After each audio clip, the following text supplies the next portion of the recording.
देखिए, जिस तरह आपने अम्ल की परिभाषा पढ़ी थी कि अम्ल क्या है, जैसे पेपर में आ जाए तो आप लिखते हैं आर्हेनियस के अनुसार अम्ल वे पदार्थ हैं जो जल में घुलकर H+ आयन देते हैं। कौन सा आयन देते हैं? ठीक इसी तरह अगर आपसे क्षार की परिभाषा पूछी जाए, किसकी? क्षार की, इंग्लिश में कहते हैं बेस, तो आप लिखेंगे क्षार वे पदार्थ हैं जो जल में घुलकर OH आयन देते हैं। कौन सा आयन? हाँ, H की जगह पर सिर्फ आप बोल देंगे OH। जो H आयन दे जल में घुलकर वो क्या होता है? अम्ल। और जो जल में घुलकर OH आयन दे वो क्या होते हैं? क्षार। क्या होते हैं? तो जब भी आपसे क्षार की परिभाषा पूछी जाए तो आप लिखोगे क्षार वे पदार्थ हैं या क्षारक हैं जो जल में घुलने पर OH आयन देते हैं। जैसे NaOH मतलब सोडियम हाइड्रोक्साइड या KOH मतलब पोटेशियम हाइड्रोक्साइड। अब कंफ्यूजन वहां पे पैदा होता है कि बुक्स में लिखा होता है, कहीं पे क्षार लिखा होता है और कहीं पे क्षारक लिखा होता है, कहीं पे क्षार लिखा होता है और कहीं पे क्षारक लिखा होता है। तो वहां पे कंफ्यूजन होता है कि क्षार किसको बोले, क्षारक किसको बोले।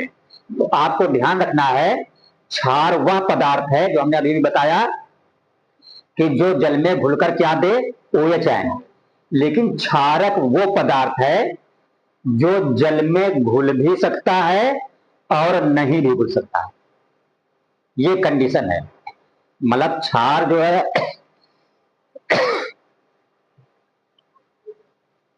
मतलब क्षार जो है वो 100% जल में घुलेगा, ठीक है, जबकि क्षारक वो है जो जल में घुलकर OH आयन दे भी सकता है और नहीं भी दे सकता है।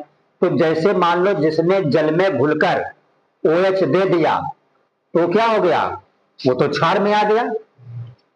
भाई क्षार करता क्या है? क्षार यही तो करता है कि जल में घुलकर क्या देता है? OH ion. लेकिन क्षारक क्या करता है?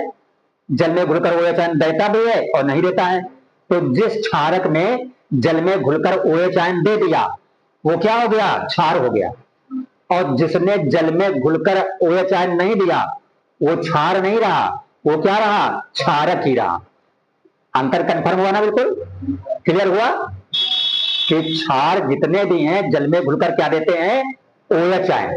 क्या देते हैं? लेकिन क्षारक वो पदार्थ है जो जल में घुलकर OH आयन दे भी सकता है और नहीं भी दे सकता है।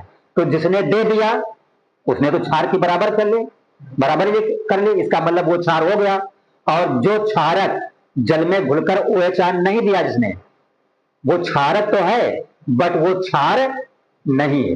तो इसका मतलब जितने क्षार हैं, जितने, उनको हम सबको क्षारक बोल सकते हैं।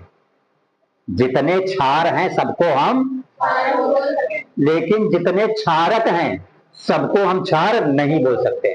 वही हमने सब यहां पे लिख दिया है कि पहले क्षार को लिखा कि क्षार वे क्षारक हैं जो जल में घुलने पर OH आयन देते हैं, जैसे NaOH, KOH। क्षारक की परिभाषा हमने लिखे जल में विलय भी हो सकते हैं और नहीं भी। जैसे ये स्वाद में कड़वे होते हैं, तीखे होते हैं।